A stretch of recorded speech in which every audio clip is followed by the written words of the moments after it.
Assalamualaikum warahmatullahi wabarakatuh. Innal hamdalillah nahmaduhu wa nasta'inuhu wa nastaghfiruh wa na'udzu billahi min shururi anfusina wa min sayyiati a'malina may yahdihillahu fala mudilla lahu wa may yudlil fala hadiya lahu. Asyhadu an la ilaha illallah wahdahu la syarika lahu wa asyhadu anna Muhammadan abduhu wa rasuluh. Allahumma sholli ala Muhammad wa ala ali Muhammad kama shallaita ala Ibrahim wa ala ali Ibrahim innaka Hamidum Majid. Allahumma barik ala Muhammad wa ala ali Muhammad kama barakta ala Ibrahim wa ala ali Ibrahim innaka Hamidum Majid. Ikhwanul Fiddin, ibu-ibu, bapak, saudara-saudara, qaimin qaimat rahimakumullah. Alhamdulillah, mari sama-sama kita bersyukur kepada Allah Subhanahu wa taala. Walillahil hamd, segala puji hanya milik Allah Subhanahu wa taala. Alhamdulillahilladzi bi ni'matihi tatimmus shalihat. Segala puji hanya milik Allah yang dengan semua kenikmatannya maka telah sempurnalah semua amal-amal baik. Bapak Ibu rahimakumullah, kita sudah berada di 10 malam terakhir dari bulan Ramadan. Kita berada pada hari-hari terbaik pada bulan Ramadan. Kita berada pada puncak bonus yang Allah berikan di bulan Ramadan. Perkara yang sangat maklum, yang semua kita mengetahui bahwasanya 10 malam terakhir ada satu malam yang diincar oleh seluruh kaum muslimin yang dikenal dengan istilah Lailatul Qadar, malam kemuliaan, malam yang orang beribadah di malam tersebut sungguh telah dicatatkan kebaikan baginya lebih baik daripada kebaikan dengan model yang sama lebih dari 1000 bulan, lebih dari 83 tahun. Sampai Nabi SAW memberikan isyarat yang sangat kuat, taharru bi asyri awakhir min Ramadan. Carilah, kata Rasulullah, berusaha dengan kuatlah kalian, kata Nabi, bersungguh-sungguhlah kalian, kata Rasulullah, di 10 malam terakhir dari bulan Ramadan. Kemudian ditekankan Rasul SAW secara khusus, carilah malam tersebut, kata Nabi, di 10 malam terakhir, di malam-malam ganjilnya, di malam-malam ganjilnya 21, 23, 25, 27 dan 29. Apa itu Lailatul Qadar? Apa itu Lailatul Qadar? Umumnya yang namanya Lailatul Qadar adalah satu malam yang orang beribadah di malam tersebut, kebaikannya adalah pahalanya diganjar lebih baik daripada kebaikan yang sama yang itu dilakukan lebih dari 1000 bulan atau lebih dari 83 tahun. Kalau dia membaca Al-Quran di malam tersebut, maka sama dia membaca Al-Quran pada waktu yang lain lebih dari 1000 bulan. Kalau di malam tersebut dia berdoa, Rabbana atina fid dunya hasanah misalnya, wa fil akhirati hasanah wa qina adzabannar, maka doa tersebut sama dia terus minta lebih dari 83 tahun tanpa pernah putus. Kebaikan apapun yang terjadi di malam tersebut, sama dia melakukan kebaikan yang sama pada waktu yang lain lebih dari 1000 bulan. Inilah Lailatul Qadar. Kapan mulainya Lailatul Qadar? Lailatul Qadar itu dimulai kapan? Pada saat adzan maghrib sudah dikumandangkan, dan durasi waktunya sampai sebelum adzan subuh. Jadi Lailatul Qadar tidak hanya mulai dari jam 2 malam, tidak.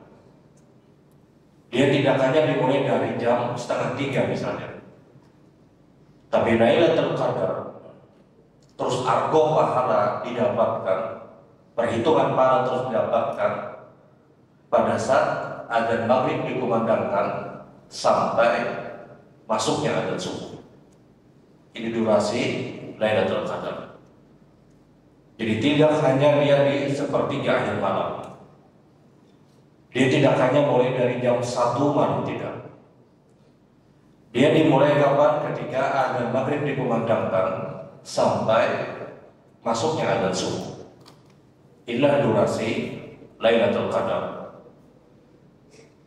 Pada durasi tersebut ada orang yang beribadah dengan model ibadah apapun, maka catatan pahala yang dia dapatkan adalah dia terus mendapatkan catatan kebaikan lebih dari 1000 bulan, lebih dari 83 tahun. Artinya Lailatul Qadar itu didapatkan oleh siapapun selama dia diberikan kesempatan hidup sampai akhir Ramadan. Pembeda kita dengan yang lain adalah kualitas dan kuantitas ibadah kita. Pembeda satu dengan yang lain adalah kualitas dan kuantitas ibadahnya. Minimal kata para ulama, minimal ketika kita bicara Lailatul Qadar, minimal ada hal-hal yang harus kita perhatikan pada ibadah-ibadah. Jangan pernah punya pikiran tarawih itu lebih utama daripada maghrib. Jangan pernah punya pemikiran bahwasanya qiyamul tarawih itu lebih mulia daripada sholat isya. Syaitan itu sangat licik menggelincirkan manusia.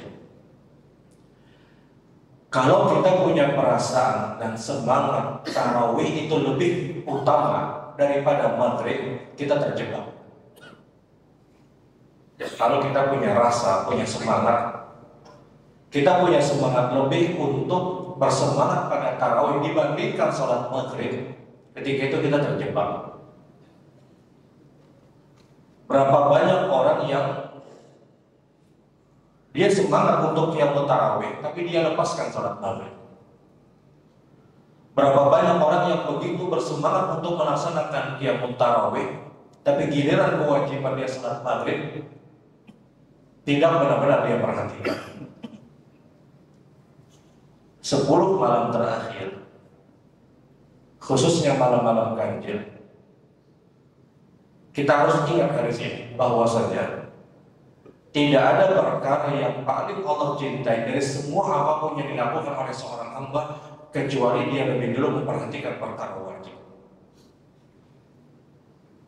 Kalau kita punya perasaan bahwasanya maghrib seadanya sembahyangnya, tarawih begitu bersemangat untuk melaksanakan, ketika itu kita terjebak. Syaitan itu menggelincirkan manusia. Pertama, dia jebak manusia untuk melakukan kekufuran ataupun kesyirikan.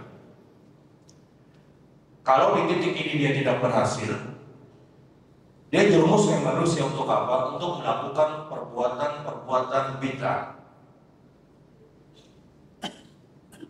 Ini sulit dia lakukan. Manusia akan dijebak untuk melakukan perbuatan dosa besar.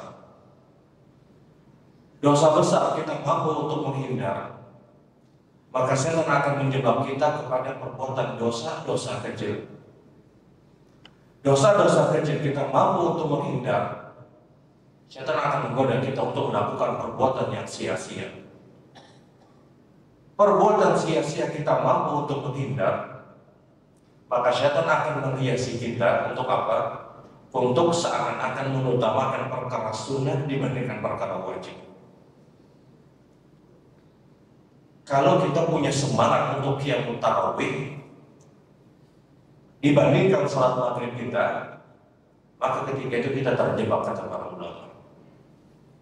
10 malam terakhir, apa yang harus kita perhatikan? Yang pertama adalah perhatikan perkara-perkara wajibnya dulu. Perhatikan perkara wajibnya dulu. Mohon maaf, kita bangun di malam ini misalnya, kemudian kita mengerjakan banyak amalan sunnah. Tahu-tahu subuhnya kita terlambat, kita tidak perhatikan subuhnya kita, pada saat itu kita terjebak. Karena biar bagaimanapun wa man taqarraba bi syai'in ahabba ilayya mimma faradtu alaihi. Biar bagaimanapun Allah itu mencintai perkara wajib dibandingkan perkara sunnah. Malam ini kita begadang misalnya, banyak yang kita amalkan, banyak yang kita gawe. Subuhnya 6:30 misalnya, kita terjebak. Terkhusus di 10 malam terakhir atau di 10 hari terakhir. Jadi apa yang harus kita lakukan? Perhatikan di perkara-perkara wajib. Kemudian barulah kita bergeser kepada perkara-perkara sunnah muakkad, sunnah yang sangat diperintahkan. Apa itu? 10 malam terakhir jangan pernah melepaskan qiyamul tarawih kecuali dilakukan dengan cara berjamaah. 10 malam terakhir ini biar kita jaga, khususnya di malam-malam ganjilnya. Jangan pernah melakukan salat tarawih kecuali dilakukan dengan cara berjamaah. Nabi SAW bersabda, "Innahu man shalla ma'al imami hatta yansarif kutiba lahu salatul lailah." Siapapun dari seorang muslim, kata Nabi, dia melaksanakan qiyamul tarawih berjamaah bersama imam sampai selesai, maka sungguh telah dicatatkan dia telah melaksanakan sholat malam sepanjang malam. Kalau tarawih berjamaah yang pertahankan dari malam 21 misalnya sampai akhir Ramadan, maka pahala yang didapatkan dicatatkan dia telah melaksanakan sholat malam lebih dari 83 tahun tanpa pernah cuti. 10 malam terakhir ini kita pastikan tarawih kita itu harus berjamaah. Harus berjamaah sampai selesai. Kalau ini bisa kita perhatikan dan benar-benar kita pertahankan, catatan-catatan kebaikan nanti pada kehidupan akhirat, kita mendapatkan catatan kebaikan kita telah melaksanakan sholat malam sepanjang malam lebih dari 1000 bulan, lebih dari 83 tahun. Jadi setelah perkara wajib, maka perkara sunnah muakkad itu yang harus kita perhatikan. Tidaklah tarawih dilakukan kecuali dengan cara berjamaah. Dan ini benar-benar harus dipertahankan. Kemudian amalan sunnah yang lain yang kita lakukan khususnya di 10 malam terakhir adalah kita pastikan kita orang yang membaca Al-Quran. Kita pastikan kita orang yang membaca Al-Quranul Karim. Sehingga minimal bacaan Al-Quran yang kita baca di malam-malam tersebut itu minimal kita membaca 100 ayat, itu minimal. Nabi SAW bersabda, kata Rasul SAW, "Man qara'a bi mi'ati ayat kana kaqiyamis sahrin."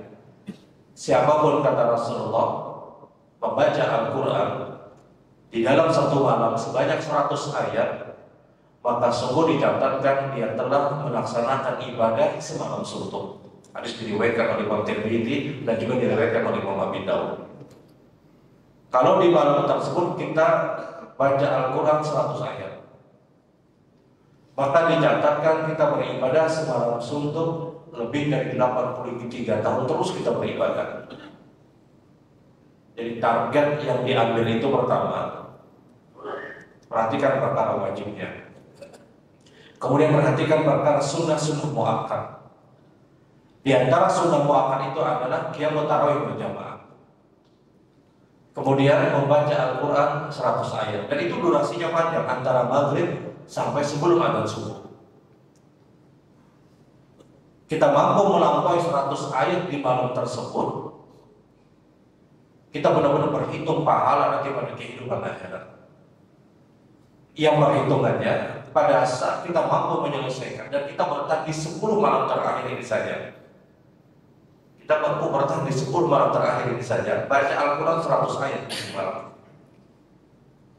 Maka catatan yang kita dapatkan adalah kita dicatatkan pahala beribadah semalam suntuk lebih dari 83 tahun tanpa pernah berhenti.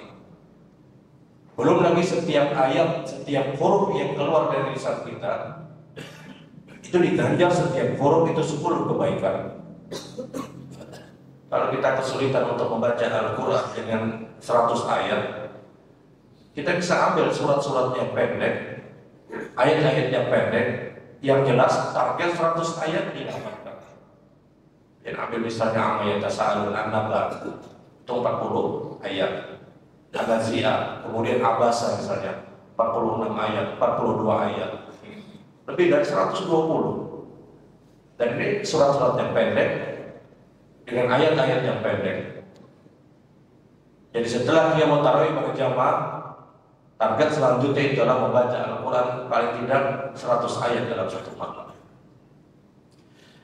Kemudian apalagi yang kita lakukan? Siapapun yang punya kelapangan rezeki, siapapun yang punya kelapangan rezeki, dia berinfak, dia bersedekah di malam-malam tersebut. Biar punya uang 100.000 misalnya, hanya 100.000 misalnya, saban malam biar infakkan 10.000, 10.000, 10.000. Yang penting setiap malam itu ada infak yang dikeluarkan, berapapun.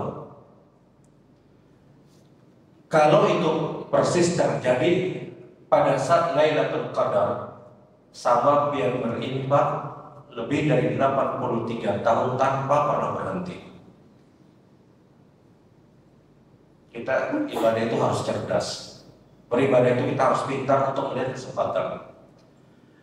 Ada orang dia hanya punya uang 100.000, kemudian dia infakkan di satu malam 100.000. 9 malam berikutnya dia tidak infakkan. Maka lebih baik dia pecah 10.000, 10.000. Supaya apa? Supaya paling tidak setiap malam dia infak, maka pasti dia mendapatkan Lailatul Qadar. Ada orang punya uang 50.000, 50.000 dia infak saban malam 5.000, 10 malam. Dia hanya punya 50.000 misalnya, di 10 hari, maka dia pecah 5.000, 5.000, 5.000. Kalau itu dia lakukan, maka pasti dia mendapatkan Lailatul Qadar. Sehingga catatan kebaikannya adalah dia dicatatkan telah bersedekah dan berinfak setiap malam lebih dari 83 tahun. Dan kita tahu bagaimana amal ibadah sedekah ini ibadah terbaik dari sekian ibadah-ibadah yang diperintahkan. Satu-satunya ibadah yang tidak bisa dilakukan oleh para malaikat itu sedekah. Baca Quran, malaikat baca Quran. Sebagaimana Jibril mengajar Rasul sallallahu alaihi wasallam. Salat, malaikat pun juga salat. Zikir, tidak ada yang mengalahkan zikirnya para malaikat. Tapi sedekah, malaikat itu tidak mampu. Kenapa? Malaikat kan berduit Pak. Sedekah ini satu-satunya amalan yang tidak bisa dilakukan oleh para malaikat. Kalau kita ingin melampaui amalia para malaikat dengan sedekah, orang-orang yang sedekah dia mendapatkan perlindungan dari Allah. Orang-orang yang sedekah hartanya dilipat gandakan. Orang-orang yang sedekah dia dijauhkan dari kemurkaan Allah Subhanahu wa taala. Orang-orang yang sedekah dia bisa mengobati penyakit yang dia rasakan. Sebagaimana sabda Nabi sallallahu alaihi wasallam, "Tadawu amratukum bis-shadaqah." Obati penyakit-penyakit kalian dengan cara bersedekah, kata Rasul sallallahu alaihi wasallam. 10 malam terakhir, kalau dia punya kemampuan dan punya kelapangan, dia sedekah. Saban malam sedekah. Mohon maaf, dia hanya punya taruhlah misalnya 20.000. Ya sudah saban malam 2.000, 2.000, 2.000. Dia konsisten di 10 malam terakhir. Maka hal itu dia lakukan, catatan kebaikannya begitu besar. Dicatatkan pahala, terus dia bersedekah lebih dari 83 tahun tanpa pernah berhenti. Dan ini keutamaan Lailatul Qadar. Kemudian apa lagi yang dia lakukan? Dia perbanyak doa. Dia perbanyak doa, perbanyak doa. Kalau ada orang yang mengangkat kedua tangan di malam tersebut, kemudian dia baca Rabbana atina fid dunya hasanah wa fil akhirati hasanah wa qina adzabannar, sama terus dia berdoa dengan model doa yang sama lebih dari 83 tahun. Kalau ada orang yang doa di malam tersebut, ya Allah ampuni hamba, sama terus dia mengucapkan kalimat tersebut lebih dari 83 tahun. Dan di antara doa terbaik ketika kita berada di malam tersebut adalah kalimat Allahumma innaka afuwun tuhibbul afwa fa'fu anna, dan riwayat yang lain fa'fu anni. Sebagaimana Aisyah radhiyallahu taala anha bertanya kepada Rasul, "Ya Rasulullah, doa apa terbaik yang aku minta ketika aku mendapatkan Lailatul Qadar?" Maka ucapkan ini, kata Nabi, Allahumma innaka afuwun tuhibbul afwa fa'fu anni. Dalam riwayat yang lain, Allahumma innaka afuwun tuhibbul afwa fa'fu anna. Dalam riwayat yang lain, Allahumma innaka afuwun karim tuhibbul afwa fa'fu anni. Ada banyak riwayat. Dia minta kepada Allah agar dimaafkan kesalahan-kesalahannya. Dia minta kepada Allah agar apa? Agar dibersihkan semua kesalahannya. Ya doa minta kepada Allah Subhanahu wa taala. Poinnya adalah 10 malam terakhir ini dijaga. Kita hanya dituntut cukup bertahan dan bersemangat di 10 malam terakhir. Karena ini bonus terbesar. Kita hanya dituntut untuk apa? Untuk menjaga 10 malam ini. Kalau kita mampu bersabar dengan ibadah-ibadah yang kita kerjakan, catatan kebaikan kita sama, kita melakukan model kebaikan yang sama lebih dari 83 tahun. Dan salah satu sebab besar kata para ulama, kenapa umat Nabi SAW umat yang paling banyak dimasukkan ke dalam surga, sebagaimana cerita Rasul SAW, yadkhuluna al-jannah bi-mi'ah wa 20 saffan fa 70 saffan min ummati. Sungguh kata Nabi, umat manusia akan masuk ke dalam surga dengan 120 barisan. Dari 120 barisan itu kata Rasulullah, 80 saf adalah umatku. 2/3 penduduk ahli surga itu kita. 2/3 penduduk ahli surga itu umat Rasul SAW. Kenapa umat Nabi ada penduduk yang paling banyak berada dalam surga? Salah satu sebab besarnya adalah umat Rasul adalah umat yang paling banyak diberikan keberkahan oleh Allah, dan keberkahan yang Allah hadirkan untuk kita di 10 malam terakhir adalah Lailatul Qadar. Yang orang beribadah di malam tersebut dicatatkan kebaikannya lebih dari 83 tahun. Ada orang yang baca subhanallah, sama dia baca subhanallah terus tanpa berhenti lebih dari 83 tahun. Ada orang baca alhamdulillah di malam tersebut, sama dia baca terus alhamdulillah lebih dari 83 tahun. Kalau ada orang yang beristighfar di malam tersebut, sama dia beristighfar dengan model istighfar yang sama lebih dari 83 tahun. Kita hanya dituntut untuk bersabar, dituntut untuk mempertahankan apa yang kita lakukan, dan ingat, tidak ada perkara yang sia-sia dari kebaikan apapun yang kita lakukan, kecil ataupun besar, sepele ataupun dahsyat, sedikit ataupun banyak, kita berhitung nanti pada kehidupan akhirat. Mudah-mudahan bermanfaat, mudah-mudahan kita orang-orang yang senantiasa mendapatkan petunjuk dari Allah Subhanahu wa taala. Kita berdoa tentunya di sepertiga malam terakhir, karena salah satu waktu terbaik untuk berada di sepertiga malam terakhir. Alhamdulillahirabbil alamin, lakal majid, lakal sanna wa lakal kafa. Allahumma shalli ala Muhammad wa ala alihi wa sahbihi ajmain. Allahumma ighfir lana wa ighfir minal muslimina wal muslimat al-ahya'u minhum wal amwat bi rahmatika ya arhamar rahimin. Allahumma ighfir lana wa ighfir minal muslimina wal muslimat al-ahya'u minhum wal amwat bi rahmatika ya arhamar rahimin. Allahumma ighfir lana wa ighfir li walidayna warhamhuma kama rabbayana shighara. Allahumma tub 'alaina ya arhamar rahimin. Allahumma tub 'alaina ya arhamar rahimin. Allahumma innaka 'afuwun tuhibbul 'afwa fa'fu anna. Allahumma innaka 'afuwun tuhibbul 'afwa fa'fu anna. Allahumma innaka 'afuwun tuhibbul 'afwa fa'fu anna. Allahumma adkhilna jannataka firdaus bi rahmatika ya arhamar rahimin. Allahumma inna nas'aluka kulla khairin 'ajiluhu wa 'ajiluhu 'alimna minhu wa ma lam na'lam, wa na'udzubika min kulli syarrin 'ajiluhu wa 'ajiluhu 'alimna minhu wa ma lam na'lam. Allahumma inna nas'aluka ma sa'alaka bihi Muhammad sallallahu alaihi wasallam, wa na'udzubika ma ta'awwada bihi Muhammad sallallahu alaihi wasallam. Allahumma inna nas'aluka jannah wa ma qarraba ila min qawlin wa 'amalin, wa ونعوذ بك من النار وما قرب إليه من قول أو عمل. اللهم هب لنا من أزواجنا وذريتنا قرة أعين واجعلنا للمتقين إماما. اللهم تقبل صلاتنا وصيامنا وقيامنا وصدقاتنا وجميع أعمالنا الصالحة برحمتك يا أرحم الراحمين. اللهم أعنا على ذكرك وشكرك وحسن عبادتك يا أرحم الراحمين. اللهم ربنا آتنا في الدنيا حسنة وفي الآخرة حسنة وقنا عذاب النار. اللهم ربنا آتنا في الدنيا حسنة وفي الآخرة حسنة وقنا عذاب النار. اللهم ربنا آتنا في الدنيا حسنة وفي الآخرة حسنة وقنا عذاب النار. والحمد لله رب العالمين. السلام عليكم ورحمة الله وبركاته.